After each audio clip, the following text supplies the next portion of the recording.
नमस्कार, मैं हूं सुधीर पाल और आप देख रहे हैं पंचायत ऑब्जर्वर। झारखंड विधानसभा चुनाव के पहले चरण का मतदान आज संपन्न हुआ और पिछले चुनाव से कहीं 1% ज्यादा लगभग 65% मतदान झारखंड के 43 विधानसभा क्षेत्रों में जो आज हुए हैं चुनाव उसमें ये रिकॉर्ड किया गया है।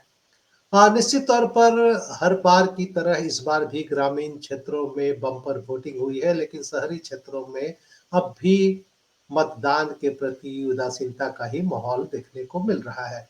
इसलिए रांची जैसे शहर में मतदान का प्रतिशत 60% से ज़्यादा नहीं बढ़ पाया है। उसी ढंग से जमशेदपुर या दूसरे जो शहरी इलाके हैं, वहाँ भी ये आंकड़ा थोड़ा कम है, लेकिन जो ग्रामीण कंस्टिट्यूएंसी है, वहाँ ये आंकड़े बेहतर हैं। आज 43 सीटों पर जो चुनाव हुए उन 43 सीटों में 20 सीटें एसटी रिजर्व सीटें हैं और 6 सीटें शेड्यूल कास्ट के लिए रिजर्व सीटें हैं। माना ये जाता है कि ये 43 सीटें इसलिए महत्वपूर्ण है क्योंकि इस इन सीटों में जो दल या गठबंधन आगे होता है सरकार उसकी ही बनती है। आज हम इसी पर बात करेंगे कि पहले चरण के मतदान के बाद जो 81 कुल सीटों में से 43 सीटों पर मतदान हो गया, बाकी 38 सीटों पर मतदान 20 नवंबर को होने हैं। तो क्या ये 43 सीटों पर जो आज मतदान हुआ उसका रुझान क्या है और क्या यह रुझान इस बात का भी संकेत है कि आने वाले दिनों में किस दल या गठबंधन को चुनाव में बेहतर परिणाम देखने को मिलेंगे और कहीं वो सरकार के नजदीक या आसपास थोड़ा आंकड़ा बेहतर करने की स्थिति में होंगी। आज हमारे साथ अलग-अलग जिलों से हमारे मेहमान जुड़े हैं जो वरिष्ठ पत्रकार हैं। हम स्वागत करते हैं जमशेदपुर से विकास श्रीवास्तव का जो पीटीआई के साथ जुड़े हैं। हमारे साथ अनिल मिश्रा जी हैं जो खूंटी के वरिष्ठ पत्रकार हैं। हमारे साथ पलामू से नंद किशोर भारती जी हैं वरिष्ठ पत्रकार। हम तमाम साथियों का स्वागत करते हैं। हम अपनी बातचीत शुरू करें इससे पहले सबसे पहले हम एक विजुअल्स देखते हैं कि आज क्या कुछ हुआ।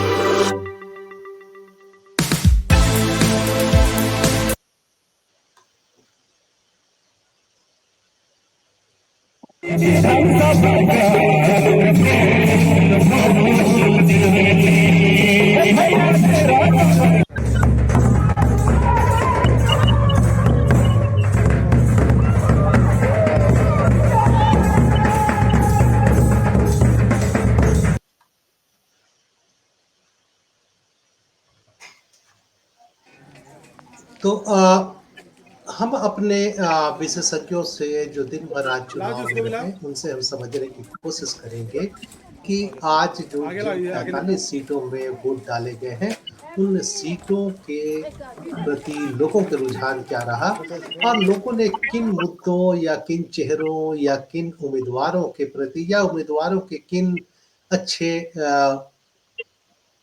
कार्यक्रमों को देखकर अपने को किया। तो सबसे पहले हम सरायकेला से हमारे साथ विकास श्रीवास्तव हैं और विकास श्रीवास्तव आज दिन भर सबसे चर्चित सीट चूंकि चंपई सोरेन सरायकेला से लड़ रहे हैं जो थोड़े दिन पहले झारखंड के मुख्यमंत्री हुआ करते थे, लेकिन मुख्यमंत्री के बाद जब वो कुर्सी से हटे तो उन्होंने बीजेपी ज्वाइन कर ली और बीजेपी के टिकट पर सरायकेला से ही चुनाव लड़ रहे हैं। सरायकेला उनका परंपरागत सीट है। सरायकेला उनकी परंपरागत सीट है, लेकिन इस बार केवल झंडे और पताके का रंग बदल गया है। पहले तीर धनुष छाप पर वो लगातार चुनाव लड़ते रहे हैं, इस बार कमल छाप पर चुनाव लड़ रहे हैं। तो विकास हम समझना चाहेंगे कि क्या कुछ देखने को मिला सरायकेला के चुनाव में। जी, बहुत-बहुत धन्यवाद मुझे जुड़ने के लिए। टीम के सारे सदस्यों को जो भी जुड़े हैं सबको प्रणाम जोहार। बिल्कुल सही बात आपने कही सुधीर सर कि सिंबल रह गया, चेहरे बदल गए। मतलब ये कहें कि जो चेहरे भाजपा में थे वो जेबीएम में चले गए, तीर धनुष के हो गए और जो तीर धनुष में थे वो भाजपा में हो गए। लेकिन सरायकेला कंस्टिट्यूंसी जो अगर देख रहे हैं तो लगातार वहाँ चंपई सोरेन जीतते आए हैं, उनकी पार्टी बदली, लेकिन यहाँ पर जो आप देखेंगे मतदाताओं का जो सोच है, एक गढ़ ऐसा है जैसे जो राजनगर जो चंपई सोरेन का अपना एरिया पड़ता है, वहाँ पर सिंबल कोई मायने नहीं रखता है। वहाँ पर चंपई जी, सोरेन चेहरा है, वो फूल में है कि वो तीर धनुष में है, इससे किसी को भी फर्क नहीं पड़ता है, बस चंपई होनी चाहिए, चंपई चेहरा होना चाहिए। तो एक तरफ़ा वोट वहाँ पर है और सरायकेला शहरी क्षेत्र में भी, चूँकि शहरी क्षेत्र माना जाता है भाजपा का गढ़ रहता है, तो हमने पूरे जिला में और सरायकेला विधानसभा क्षेत्र में खासकर हमने आज नज़रें रखी थी और सारी जगह पे हम लोग गए, तो फूल को बहुत ही मतलब फूल मतलब लोग फूल कह रहे हैं उसको, जी, बीजेपी को अच्छी बढ़त मिल रही है। चूँकि सिटिंग एमएलए थे, मुख्यमंत्री रहे और जितनी भी योजना था और उसको उन्होंने बहुत अच्छी तरीके से भुनाया कि 5 महीने वो मुख्यमंत्री रहते हुए किन-किन जी, योजनाओं को लाए। वो बताने में सफल रहे कि जो मैया योजना है, ये उनकी योजना थी। तो ये बिल्कुल। कहीं न कहीं बहुत असर पड़ा कि चंपई पे लोगों का विश्वास हुआ और वो दिख रहा है कि वो बहुत उस पे प्रबल है क्योंकि उनके जो विरोध में थे, जो उनके सामने तो जेएमएम से जो प्रत्याशी थे, आपको गणेश महाली, वो पहले भाजपा में थे। जी, लेकिन उनके वहाँ जाने से बहुत फ़र्क नहीं पड़ा है। क वो भी अच्छे बढ़त में हैं, लेकिन चंपई सोरेन की, तो चंपई सोरेन सीट बहुत ही आसानी से निकाल रहे हैं। जी। जी। तो क्या जिस ढंग से जो संभावनाएँ व्यक्त की जा रही थी या एक ढंग से आशंका आशंका व्यक्त की जा रही थी कि चूँकि सरायकेला परंपरागत तौर पर तीर धनुष वाला इलाका है और चंपई सोरेन पिछले 4 बार से तीर धनुष पर ही चुनाव जीतते रहे हैं।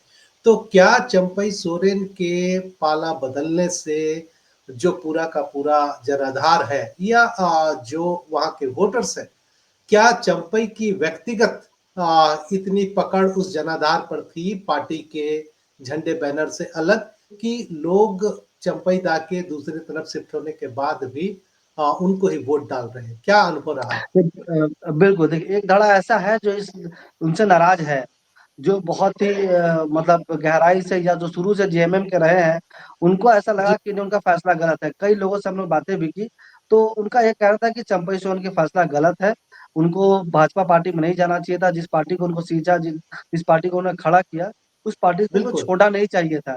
क्या परिस्थितियाँ बनी वो अलग चीज़ है। लोग ये भी बात कर रहे हैं जो जेएमएम के खास व्यक्ति हैं, वो ये कह रहे हैं कि हेमंत सोरेन को मौका दिया, उनको मुख्यमंत्री तक बनाया, तो उनके जी, अपमान की बात कहाँ पर है? उनको खुद ही सीट छोड़ रहा है, तो ऐसे भी लोग हैं, जो इनके जी। इस फैसले से नाराज़गी है कि भाजपा में उनको नहीं जाना चाहिए था। जो हुँ, कोर है एकदम, जो जेएमएम के, वो बिल्कुल भाजपा को देखना जो नहीं चाहते हैं, उनके इस फैसले जी, से नाराज़गी है। लेकिन वो जो संख्या है, वो बहुत वो संख्या उतनी नहीं है, जो विरोध में उनके खड़े हो जाए, तो उनको कोई बहुत प्रभाव पड़ जाए। हाँ, बिल्कुल अच्छा, जो वोट है और जो आपको गणेश महाली का जो वोट है, जो उनका अपना भाजपा में वोट था, तो वो जी। बिल्कुल शिफ्ट करेगा उधर, लेकिन बहुत ज़्यादा प्रभाव पड़ेगा ऐसा कुछ दिख नहीं रहा है। अरे कैडर जी, वोट उनको मिलेगा। कैडर वोट बिल्कुल मिलेगा। जी, और कैडर के अतिरिक्त चंपई दास चूँकि लंबे समय से राजनीति में रहे हैं, तो उनकी जो अपनी पकड़ है मतदाताओं पर, वो उनके साथ ही जाएँगी।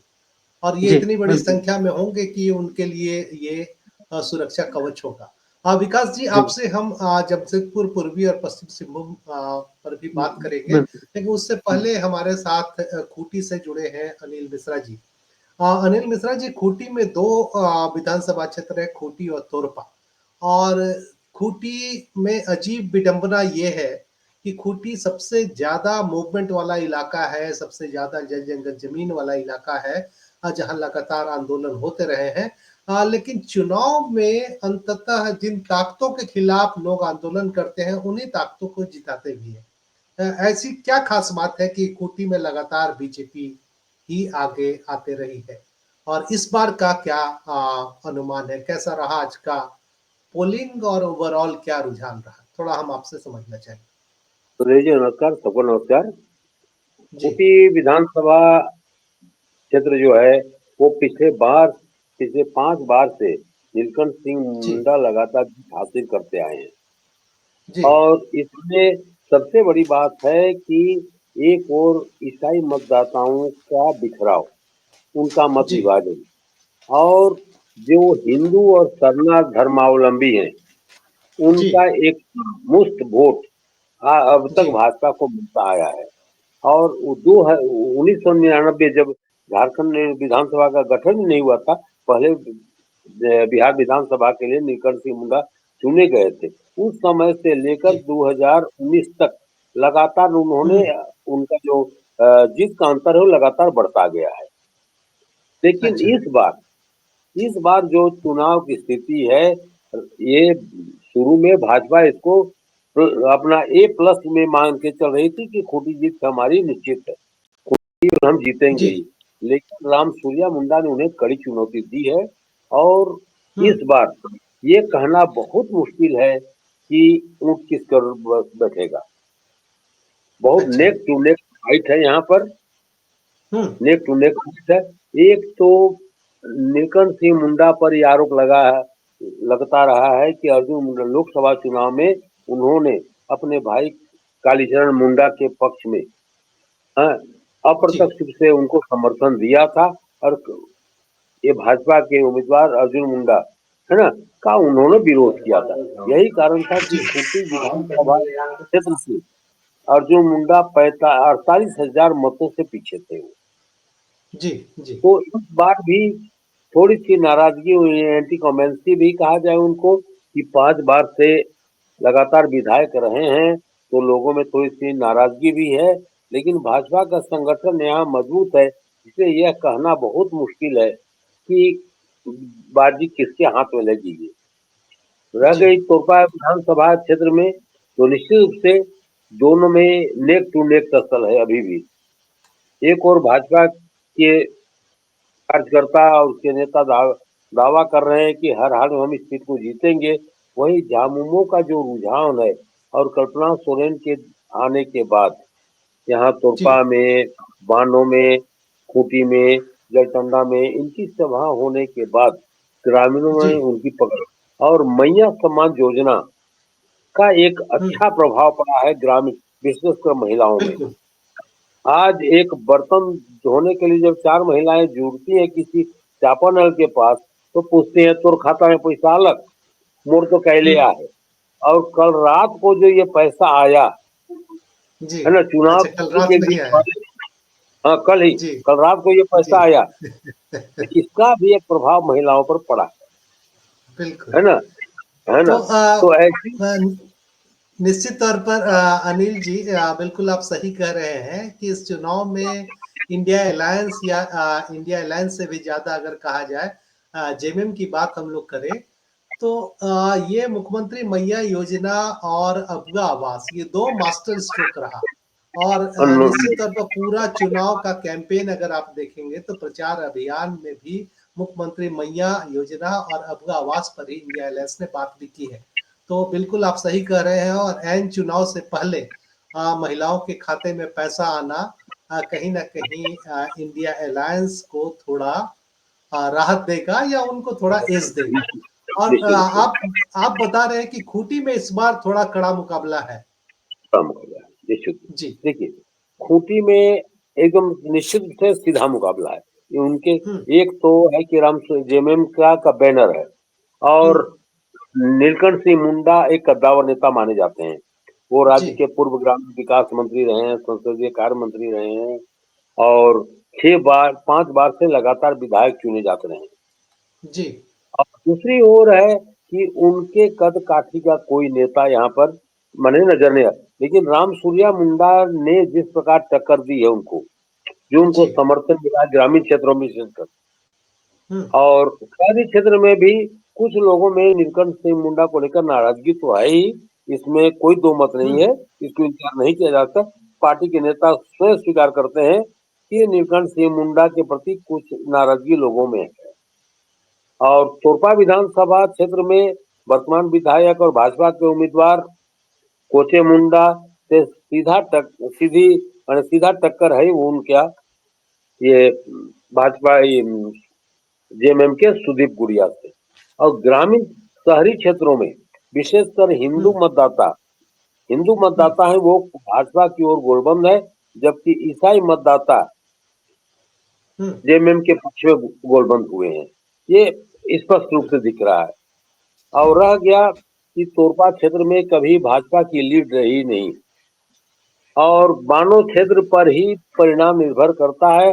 और इस बार भाजपा के वोट में भी सेंधमारी हुई है और ऐसे पूर्व विधायक पौलू सोरेन की पत्नी अनिता सोरेन के बाजार माने चुनावी मैदान में आने और साथ में पूर्व विधायक और पूर्व सांसद एनी होरो के पुत्र रिलन होरो के भी चुनाव मैदान में कूदने और अन्य 2-3 उम्मीदवारों के आने से भी थोड़ा सा इसमें चुनाव में प्रभाव पड़ा है और ईसाई मतों के विभाजन की संभावना व्यक्त की जा रही है। इसलिए अभी कहना बहुत मुश्किल है कि जीत किसी होगी, लेकिन इतना तय है कि झामुमो और भाजपा दोनों सीटों पर आमने सामने है और दोनों में नेक टू नेक फाइट है। जी सूर्य जी।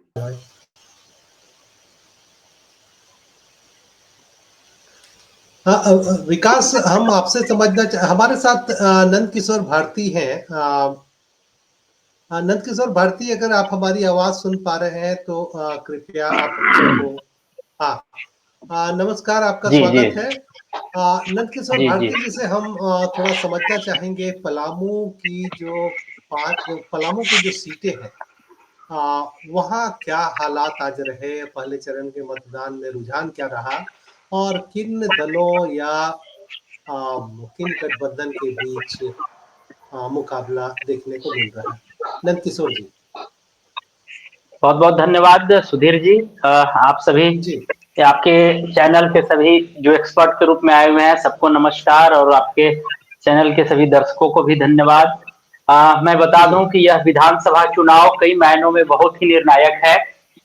कहीं किसी राजनीतिक पार्टी के भविष्य का सवाल है तो कई कैंडिडेट पलामू से ऐसे हैं जिनके आने वाला फ्यूचर भी डिसाइड करने वाला है। जैसे अगर मैं डाल्टनगंज विधानसभा की बात करूं तो यह बहुत बड़ा विधानसभा है, क्योंकि गढ़वा का कुछ क्षेत्र जैसे भंडरिया और डाल्टनगंज का खुद जो बड़ा शहर है, इस सबको मिला करके है, जहां पर कई बार से विजेता रहे, 2 बार से विजेता रहे हमारे आलोक चौरसिया जी और पूर्व मंत्री रह चुके केन त्रिपाठी जी के पास बीच में नेक टू नेक का मुकाबला देखा जा रहा है।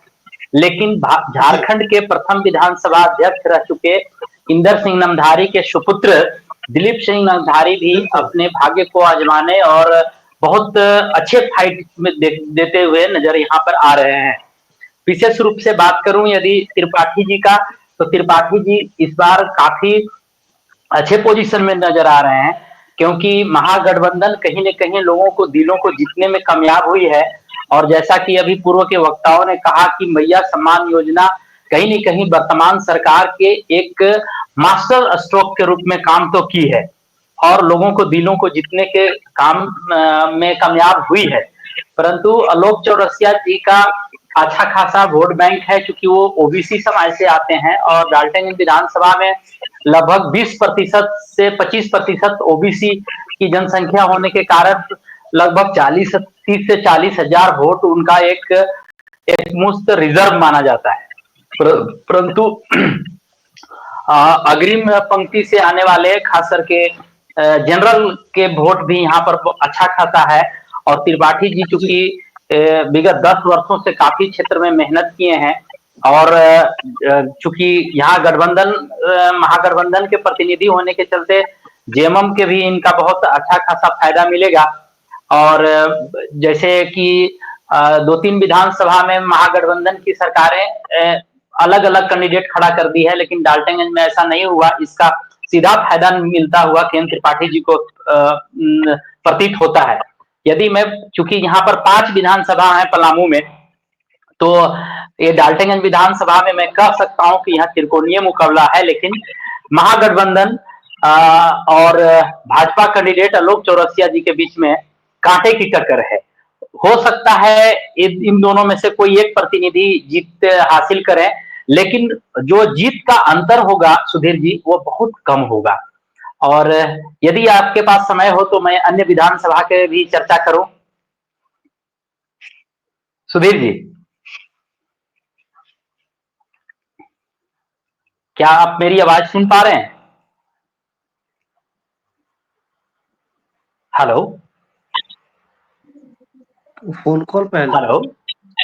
अच्छा अच्छा, कोई बात नहीं। और पलामू में जैसे कि विश्रामपुर विधानसभा है, छतरपुर पाटन विधानसभा है, और इसके साथ ही हुसैनाबाद, जपला हुसैनाबाद विधानसभा है, और पाकी जी विधानसभा है। तो मैं बता जी दूं कि पाकी विधानसभा अभी बहुत ही हॉट सीट बना हुआ है, क्योंकि वहां पर पूर्व मंत्री रह चुके विदेश सिंह के पुत्र बिटू सिंह, और वर्तमान विधायक भाजपा के कैंडिडेट रह चुके और बहुत बड़े शिक्षाविद के रूप में उभरे हुए आपके कुशवाहा शशि भूषण मेहता जी, और महागठबंधन की तरफ से लाल सूरज जी, ये तीन जी प्रतिनिधि जो है वो अच्छे पोजीशन में माने जा रहे हैं। लेकिन कहीं न कहीं वहां का समीकरण चंद्रशेखर आजाद के प्रतिनिधि के रूप में कैंडिडेट जो मुमताज अहमद खान है, वो खड़ा होकर के इन लोगों के समीकरण को थोड़ा सा प्रभावित किया है। लेकिन अगर नेक टू अच्छा नेक के मुकाबला जो है वो बिटू सिंह, कुशवाहा शशि भूषण मेहता जो अभी निवर्तमान विधायक रहे हैं वहां के, और लाल सूरज जो जी महागठबंधन के, तो पाकी में भी त्रिकोणीय मुकाबला देखने को मिलेगा।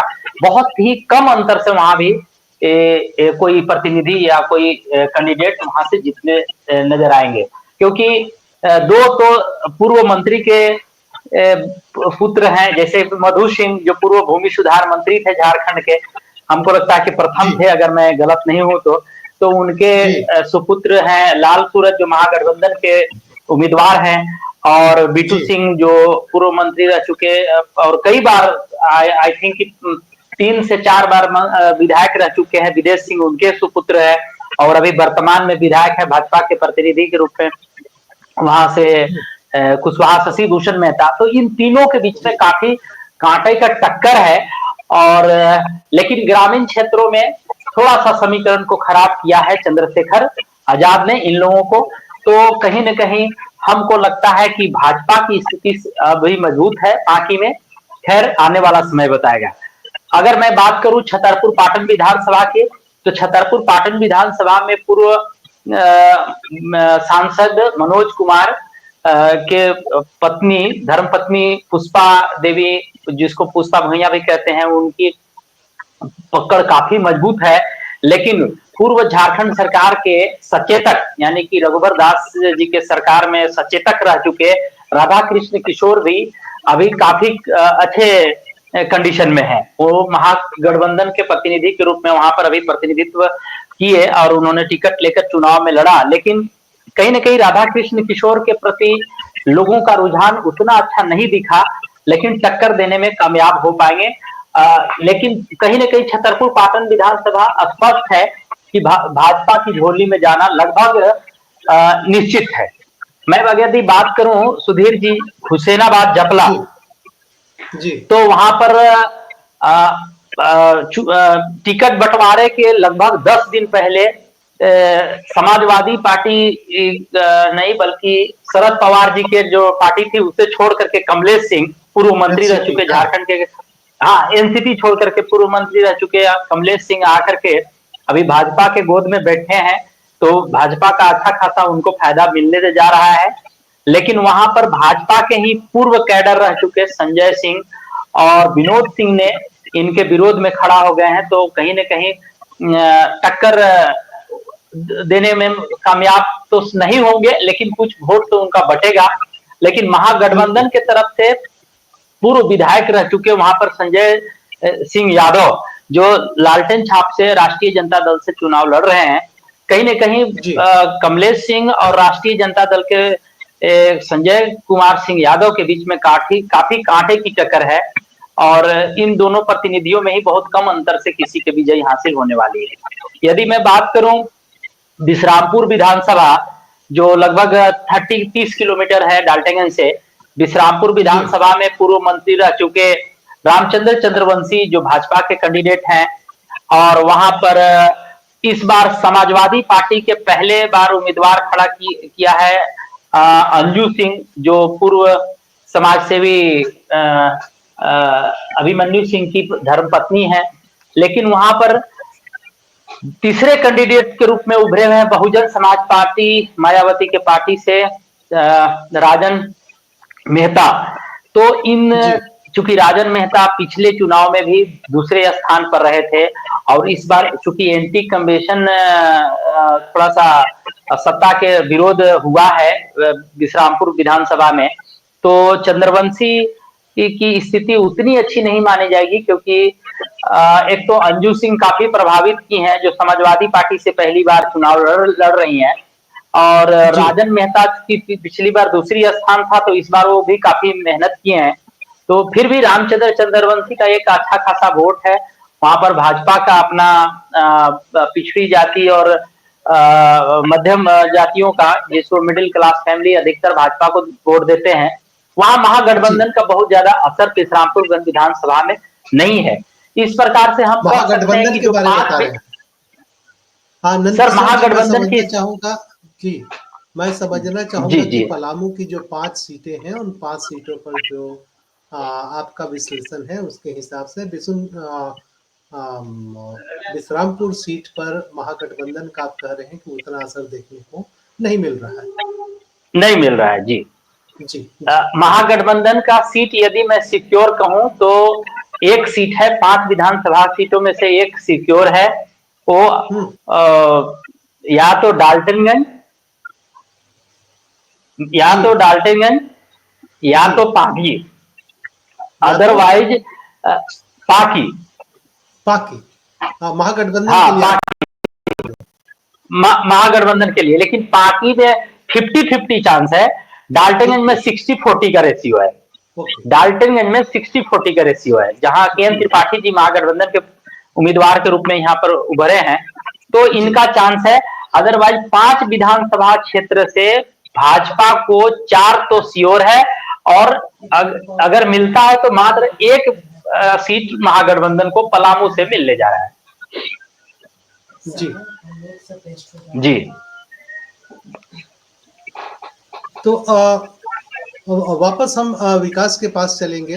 विकास जी, मैं आपसे समझना चाहूँगा जमशेदपुर की जो 2 सीटें हैं, उसकी थोड़ी रुझान बताएँ। विकास।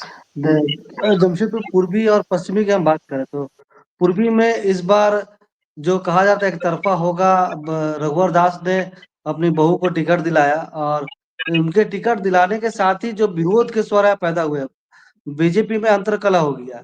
बीजेपी के 2 बागी हो गए, एक शिवशंकर सिंह और एक राजकुमार सिंह। डॉक्टर अजय कुमार उनके कांग्रेस से चुनाव उनके विपक्ष में सामने हैं। तो जो प्रभाव पड़ना चाहिए था, वो बहुत ही कमज़ोर दिख रहा है, क्योंकि जो सामने से शिवशंकर सिंह और राजकुमार सिंह जो बागी बन के सामने निर्दलीय के तौर पे चुनाव लड़ रहे हैं, उसमें सबसे मजबूत पक्ष शिवशंकर सिंह का है।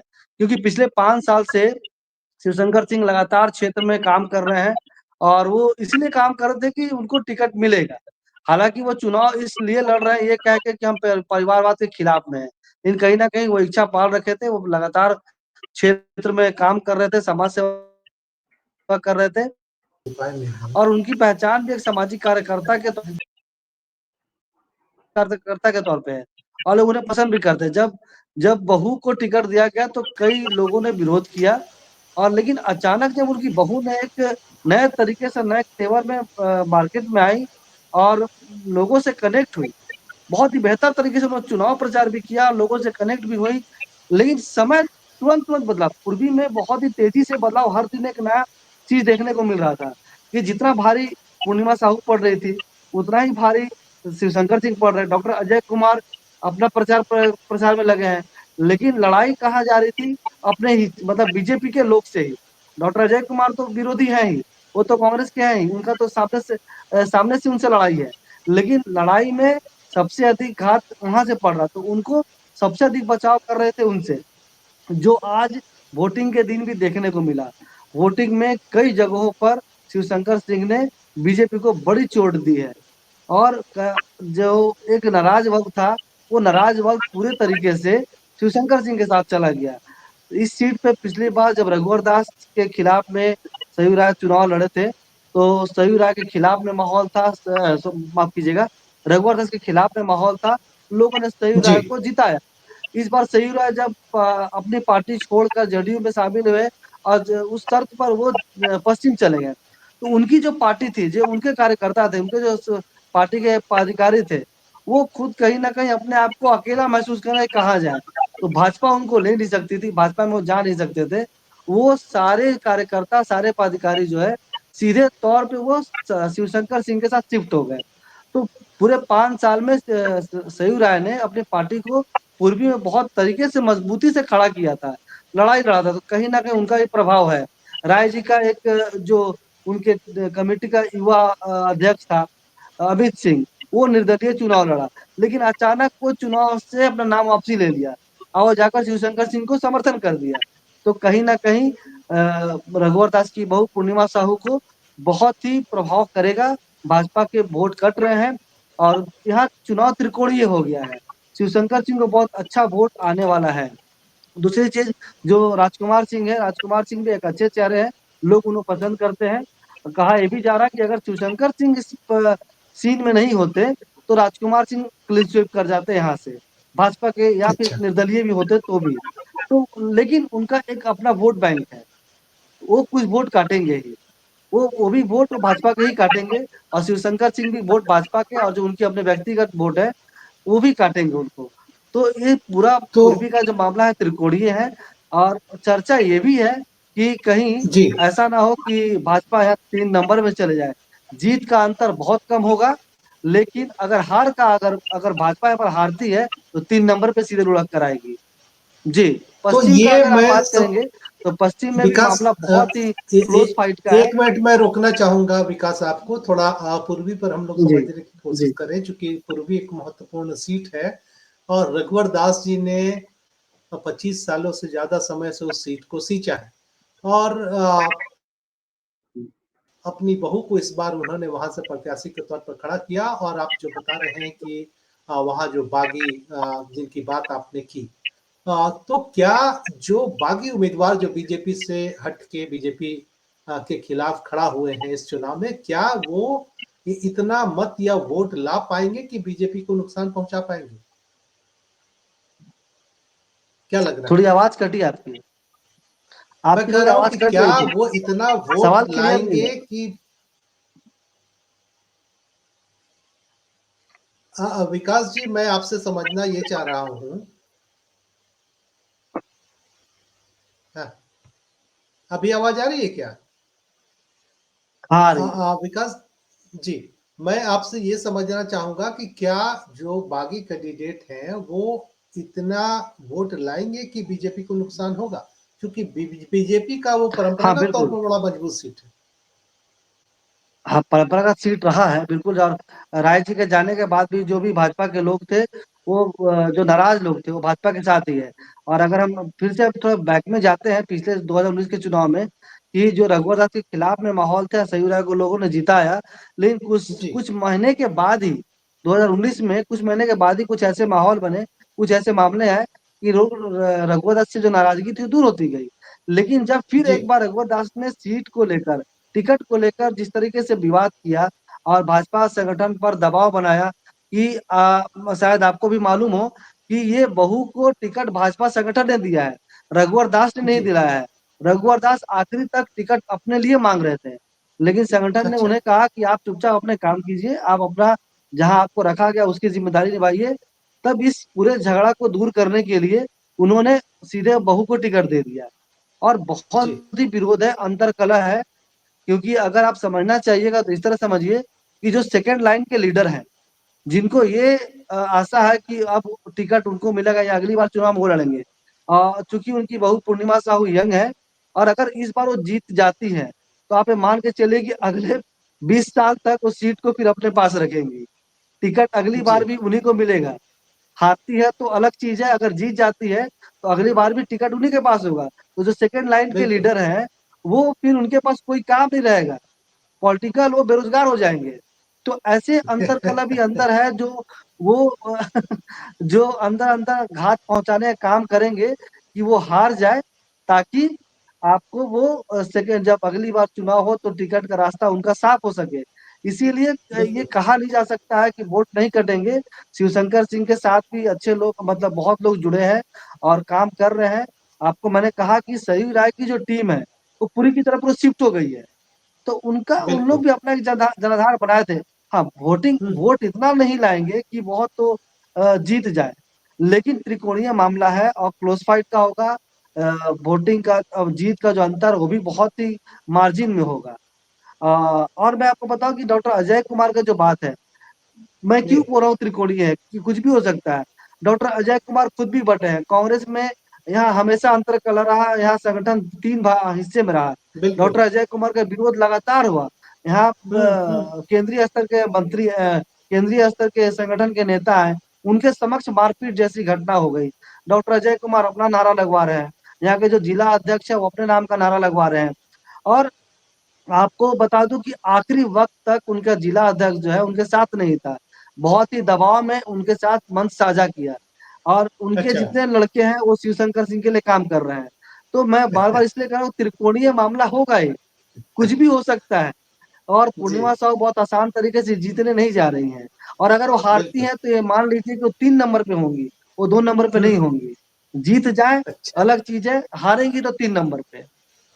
जी। तो लगे हाथ विकास जी आपसे लेकिन हम एक थोड़ा। मैं थोड़ा सा कंप्लीट कर देता जी हूँ। रुकू हाँ क्या? बोलिए। नहीं नहीं, बोलिए बोलिए। हाँ कंटिन्यू करूँ? बोलिए विकास, कंटिन्यू कीजिए। कंटिन्यू करूँ? हाँ हाँ कीजिए। आप अपनी बात जारी रखिए विकास जी। नंद किशोर जी, आप आवाज जा रही है? स्क्रीन से कई बार निकल जा रहे हैं, हम लोग बात करना चाहेंगे, स्क्रीन पर ही रहिए, है ना। हाँ शुरू कीजिए विकास।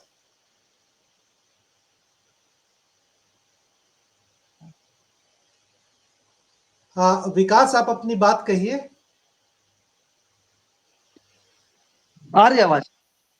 हाँ हाँ आ रही है, आवाज आ रही है। हाँ, लेकिन पूर्णिमा साहू को जब टिकट मिला, विरोध एक तरफ है, लेकिन घर से निकलकर एक बहू जिस तरीके से प्रचार प्रसार में आई, बिल्कुल एक नए जी तेवर नए स्टाइल में लोगों से वो मिलना शुरू की।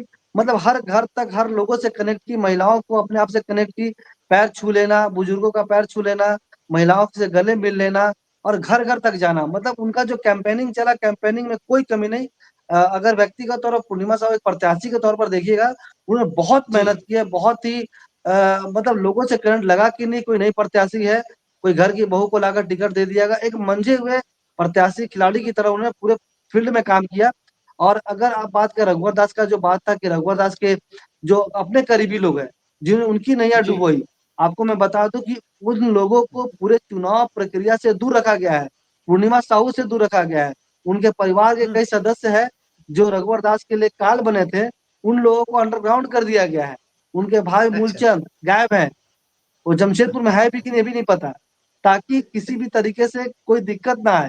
लेकिन फिर हाँ, भी कई तरीके की चीजें हैं जो सामने है, जो संगठन की अंदरूनी जो बातें हैं, अंदरूनी कला जी जो है, वो उन पर भारी पड़ता हुआ दिख रहा है, जिसका फायदा शिवशंकर सिंह को मिल रहा है। डॉक्टर अजय जी कुमार को जी उसका फायदा नहीं मिलेगा। जी। ठीक है जी। अब अ, लगे अगर हाथ कोई में सवाल आपसे तब थोड़ा उसको और क्लियर जमशेदपुर करें। पश्चिम। जी पश्चिम पश्चिम में भी बहुत क्लोज फाइट है। डॉक्टर अजय कुमार, विकास सिंह के साथ आपको माफ कीजिएगा, बन्ना गुप्ता है, और बन्ना गुप्ता के अगेंस्ट वहाँ सरयू राय जो जेडीयू से जी हैं, और उनके ही शागिर्द माने जाते हैं विकास सिंह। मतलब जब जी सरयू राय की शुरुआत उनका परंपरागत सीट पश्चिम ही रहा है, जमशेदपुर पश्चिम ही रहा है। तो वो जब वहां पर थे तो उनके अंगद, उनके बजरंग, उनके हनुमान के तौर पर विकास सिंह थे। आज विकास जी। सिंह उनके खिलाफ में है और खुलकर उनके खिलाफ बोल भी रहे हैं। और ये हम्म। वादा मतलब इस बात के साथ तो बोल रहे हैं कि जब राय जी जमशेदपुर पश्चिम छोड़ के पूर्वी में शिफ्ट किए थे, और इसलिए विकास सिंह ने मेहनत की, पूरे 5 साल तक लगातार वो क्षेत्र में काम किए कि वो चुनाव लड़ेंगे। और इसी इसी वादा के साथ, इसी दावा के साथ, लेकिन अचानक राय जी यहाँ शिफ्ट जब कर जाते हैं फिर से पश्चिम में, तो विकास सिंह खुद को ठगा महसूस करते हैं कि हमारे नेताजी ने क्या किया, और वो चुनाव लड़ने का फैसला करते हैं कि हम उनके खिलाफ भी चुनाव लड़ेंगे। उनको बहुत मान जी मनाने का भी प्रयास किया गया, लेकिन कोई फायदा नहीं हुआ। तो विकास सिंह बहुत वोट नहीं लाएंगे, लेकिन जो भी वोट काटेंगे वो भाजपा और राय जी के ही वोट काटेंगे। दूसरा चीज की बिल्कुल। जो मुस्लिम बहुल क्षेत्र है पश्चिम, चूंकि मुस्लिम बहुल क्षेत्र है जिसका कांग्रेस को हमेशा फायदा मिलता रहा है, तो वहाँ बाबर खान जो एआईएम के से हाँ खड़े हैं, तो बाबर खान कहीं ना कहीं मुस्लिम वोट को अपनी ओर खींचने का काम करे, जिसका नुकसान बन्ना गुप्ता को, बन्ना कांग्रेस गुप्ता के जो प्रत्याशी है बन्ना गुप्ता, मंत्री बन्ना गुप्ता को होगा। तो यहाँ भी मामला जो बहुत क्लोज फाइट का है। विकास सिंह बहुत वोट नहीं लाएंगे, लेकिन जो भी वोट लाएंगे वो नुकसान सही राय को करेंगे। बिल्कुल बिल्कुल। और जो और ये जो कोई नाराज सीट? चल रहा सिले जी, बहरागोड़ा और कोई बहरा सीट? जी, जमशेदपुर बराबर। पूर्वी पूर्वी सिंहभूम में 6 विधानसभा सीटें हैं। इसमें जी, एक बहरागोड़ा से अगर मैं शुरुआत करूँ, बहरागोड़ा में आज वोटिंग परसेंटेज बहुत ही बेहतर रहा है। दिनेशन गोस्वामी वहां पर और उनके खिलाफ में जेएमएम से समीर मोहंती जो सिटिंग एमएलए जी, है समीर को। वो है। जी, लेकिन बहुत चीजें बहुत तेजी से बदली। दिनेशन गोस्वामी पूर्व में विधायक रह चुके हैं और उनका इस बार बहुत अच्छा पोजीशन दिख रहा है। लोग कह रहे हैं कि मतलब बहुत आराम से जीत रहे हैं। ऐसा इसलिए हुआ क्योंकि जब दिनेशन गोस्वामी को टिकट मिला, वहाँ कुणाल सारंगी पहले से भाजपा के, तो उनका टिकट कटा था। मतलब उनको टिकट नहीं दिया गया था सांसद में, तो वो नाराज होकर जेएमएम में चले गए। तो फिर वहां पर जब दिनेशन गोस्वामी को इस बार टिकट मिला विधानसभा में, समीर मोहंती का साख अचानक से गिरता गया, जिसका फायदा दिनेशन गोस्वामी को मिलता दिख रहा है। दूसरा कि उनके पक्ष में पूरे तरह से आरएसएस की टीम, उसके बाद आपको तो एबीपी के केंद्रीय उपाध्यक्ष रह चुके हैं, प्रदेश अध्यक्ष रह चुके हैं। तो उन एबीपी की पूरी टीम बहरागोड़ा पे काम कर रही है। सांसद बृजमोहन महतो, पूरे उनकी फैमिली, पूरे परिवार और बृजमोहन महतो खुद पूरा बहरागोड़ा में टाइम दे रहे हैं। उनका पैतृक निवास वहीं पर है।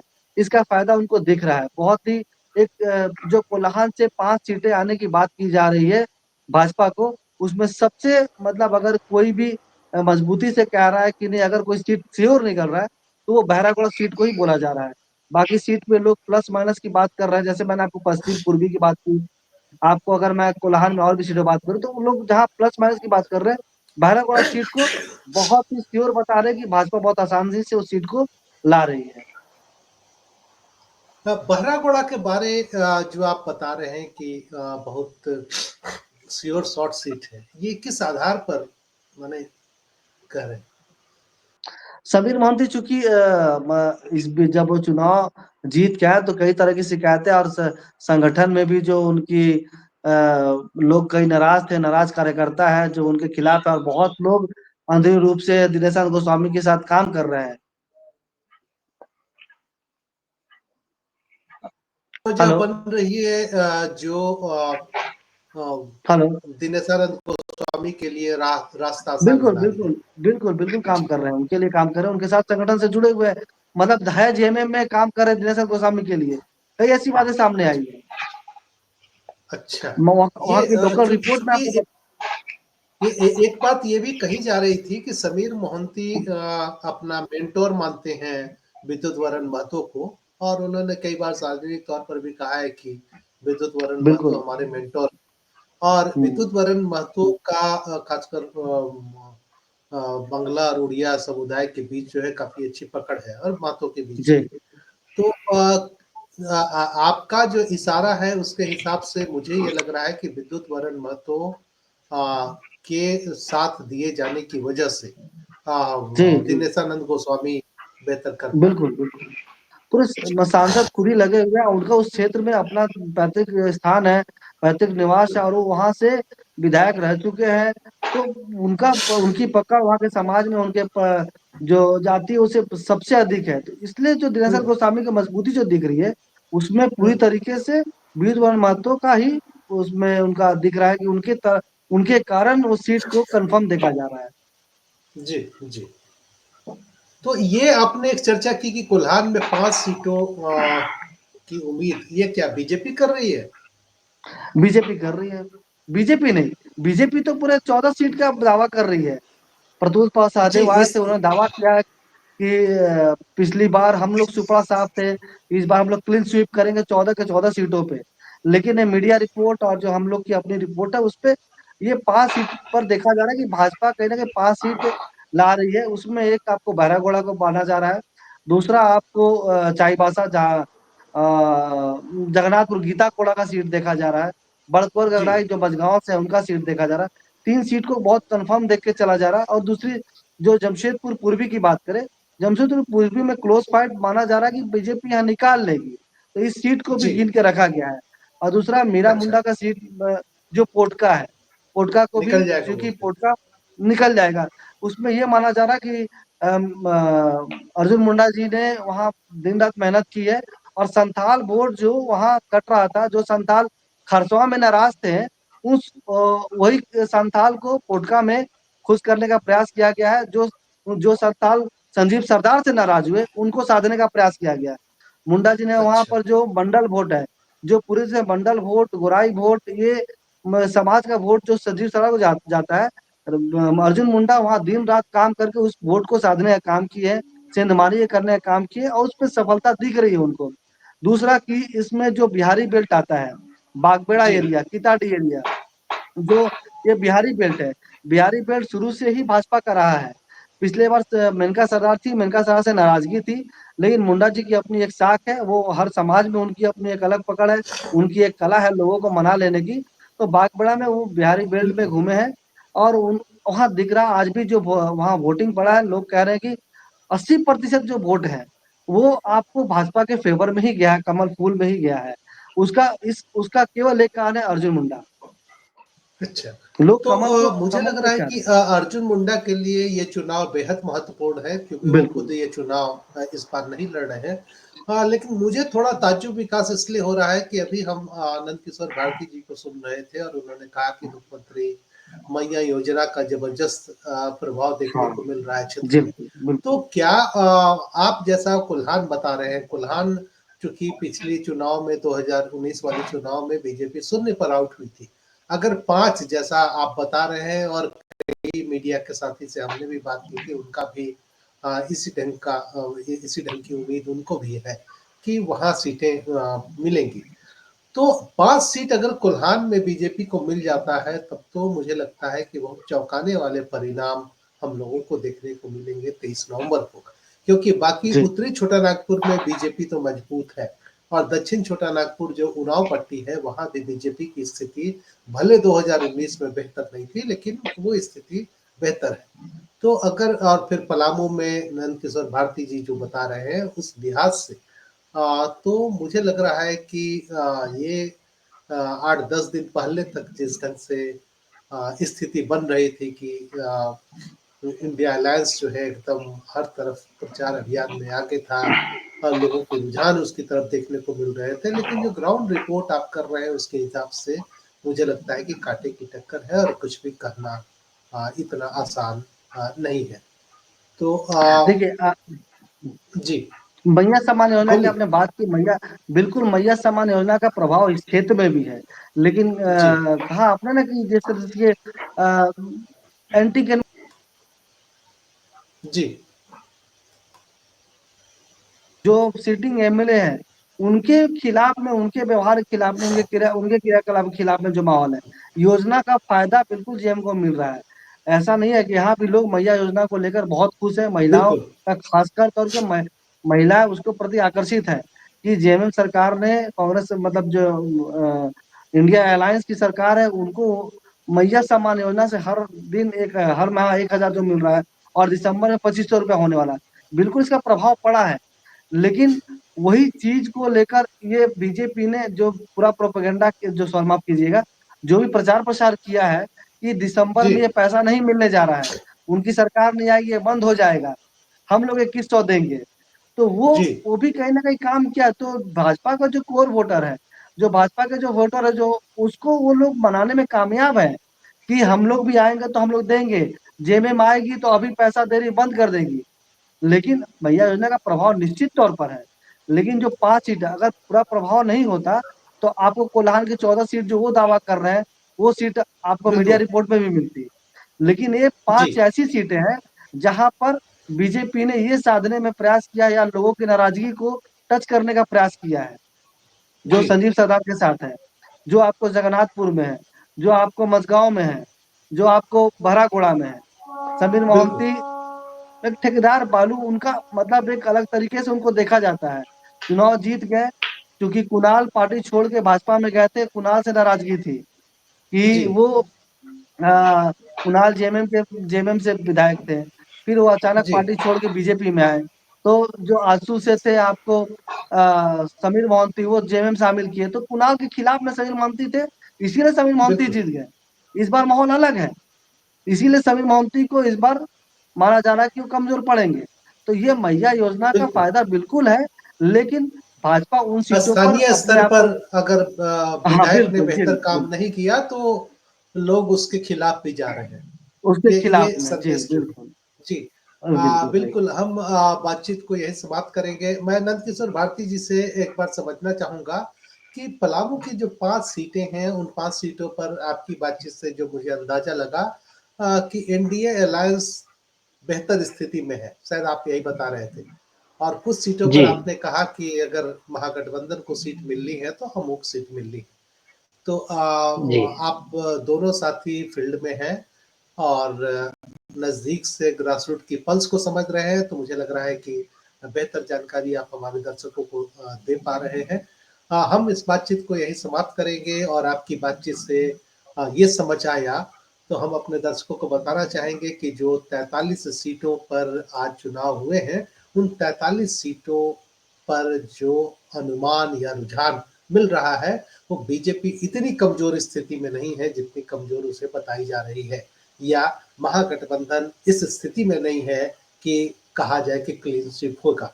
कहने का मतलब ये कि बहुमत के लिए दोनों दलों को, दोनों गठबंधन को और मेहनत करने की ज़रूरत पड़ेगी, क्योंकि दोनों में कांटे की टक्कर है।